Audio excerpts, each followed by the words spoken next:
Ini dia merupakan merakit dari bawah sampai akhirnya sudah besar tapi terkendala dengan COVID-19. Usahanya adalah yang terakhir adalah ya. Jadi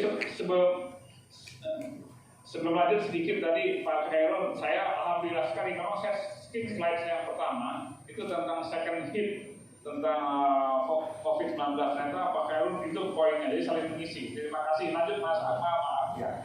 Ya baik Pak Edi, kita langsung aja Mbak. Kita bisa ceritakan lebih jauh.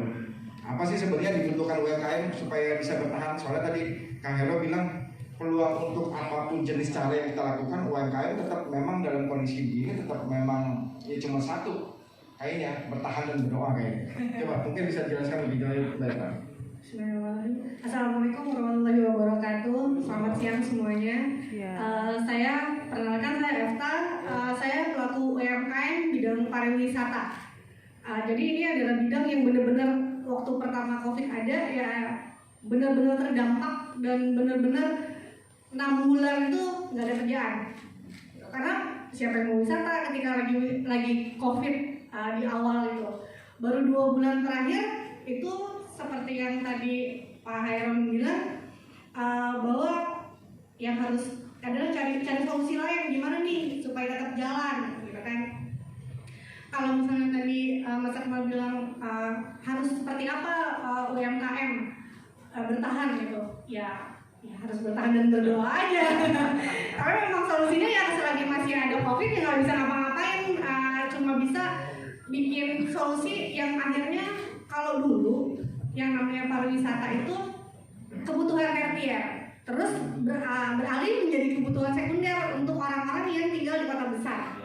Ya kan, kayak mungkin kayak di sini aja nih, ada outbound gitu ya, ada outbound, ada family gathering dan sekolah-sekolah pergi. Karena kebetulan saya pegangnya itu untuk 2. Yang pertama adalah kids tour dan yang kedua saya pegang untuk grup-grup company dan personal itu khusus untuk tujuannya Garut.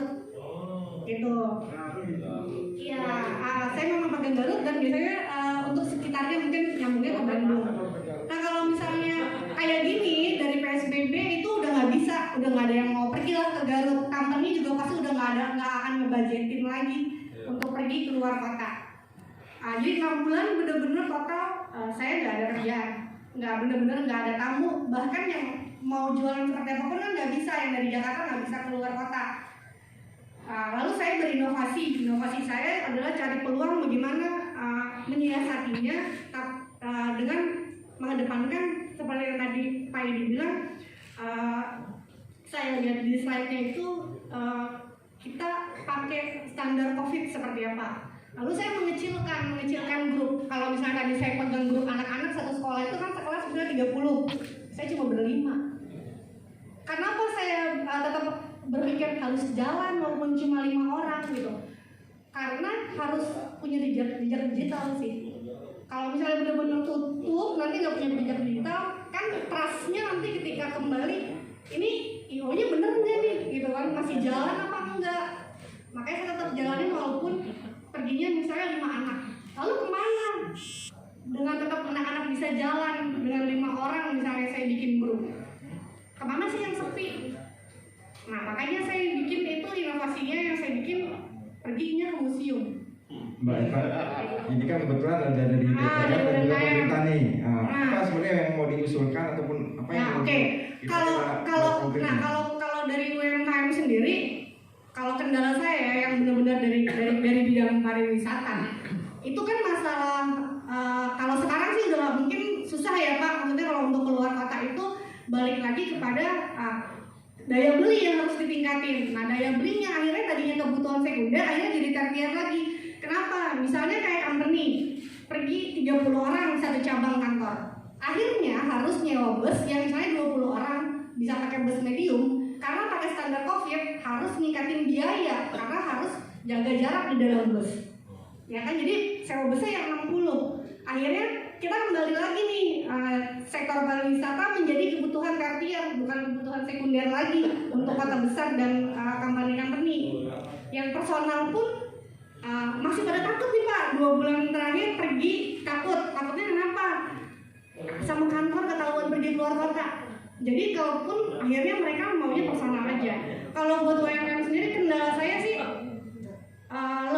ada dukungan pemda-pemda terkait ya. Misalnya kayak saya pegang untuk Garut, ya kan, saya pegang untuk Jakarta. Tapi kan di UMKM saya terdaftar berdasarkan NIK saya, NIB saya, berarti KTP saya Tangerang. Nah, lalu saya harusnya kayak gimana Pak untuk ngejalanin ini gitu, ngejalanin bisnis ini? Saya harusnya ke pemda mana yang bisa bantu saya? Sementara saya jalaninnya untuk dua wisata, untuk anak-anak saya pegang Jakarta, untuk tur itu saya pegangnya Garut.